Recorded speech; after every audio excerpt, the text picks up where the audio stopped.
Búsqueda de supervivientes en Turquía. 2 días después del terremoto que sacudió el oeste del país, la esperanza de encontrar personas con vida debajo de los escombros se desvanecía el domingo. Según cifras oficiales, medio centenar de personas falleció a causa del sismo. La ciudad turca de Bayrakli, con 300.000 habitantes, es donde el terremoto ha causado más daño. Unos 17 edificios se derrumbaron y las búsquedas proseguían en 8 de ellos. Los esfuerzos de encontrar personas vivas no son vanos. Un hombre de 70 años fue hallado vivo tras haber pasado 33 horas sepultado bajo placas de cemento y fue hospitalizado.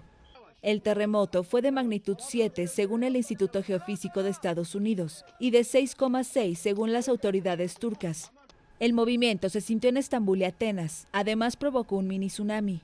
Casi 1.000 personas resultaron heridas por el sismo, que también causó la muerte de 2 adolescentes en Grecia. En enero, otro sismo de 6,7 dejó unos 40 muertos en las provincias del este de Turquía.